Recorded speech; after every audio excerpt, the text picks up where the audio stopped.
You've obviously reflected quite a lot over the last month on the election result. Was there anything about it which made you question what you thought you knew about politics? Yes, in the sense that, not just this election result, but Brexit, the Trump victory in the US, what's happening all over Europe. Did you see any of the other two coming, by the way? No. So you've had three surprises. Yeah, I feel exactly. a little better and about myself. And unless you're just completely unwilling to reflect, then you should reflect.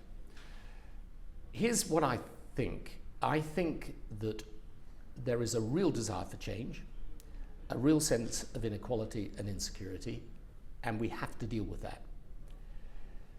I still believe that if the centre puts forward strong, radical solutions, but which are based on what I would call, solutions that align with the future, I still think that position beats everything else. For most of my political life, I've been saying, I think this is the right way to go, and what's more, it's the only way to win an election.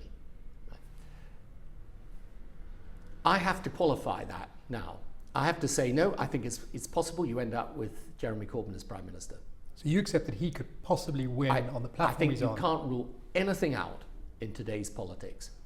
But it doesn't stop me believing that if we deliver Brexit and at the same time are delivering the programme that he has at the moment, unreconstructed, unchanged, we will be in for a very, very difficult time as a country. I still believe the surest route is through the centre.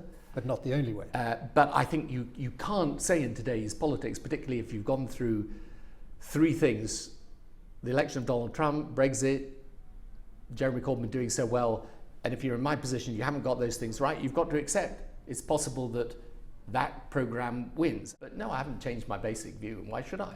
Because it's what I believe. But that's the really interesting thing is because it hasn't actually, the events of the last 2 years haven't challenged any of your beliefs. I mean, I find myself looking at some of these things thinking, gosh, I just don't know. I don't know what I thought I knew about politics. Right, but you don't. You come out thinking your beliefs still stand. You've got to distinguish between two separate things. One is accepting that there's something going on in politics that you didn't get and don't fully understand.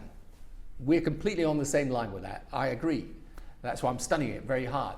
The other thing is to work out what you believe in. Look, does the fact that the British people voted for Brexit mean that I think Brexit's right? No, I think it's a disastrous mistake for the country. I think it's relegating us, diminishing us. It's going to do us damage economically, going to do us damage politically. So if what you're saying to me, well, you should change your mind because the British people have now voted for it, I mean, that's essentially what Theresa May's saying. I'm afraid I don't agree with that. I'm not talking about that. I'm talking about essentially what the kind of route to electoral success is. I don't think you've really changed your view of what it takes to get the Labour Party back to power.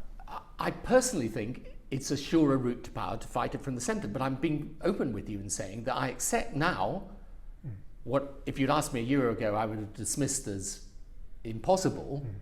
I accept as possible. You have to say in today's world now, there's been so many political upsets, it's possible that Jeremy Corbyn could become Prime Minister and Labour could win on that programme. So in that sense, I am changing my position. I'm just not changing my position as to the wisdom, especially at the same time as you're delivering Brexit, of delivering what is, frankly, an unreconstructed far-left programme. I mean, the country would not be in good shape if we did those two things at once.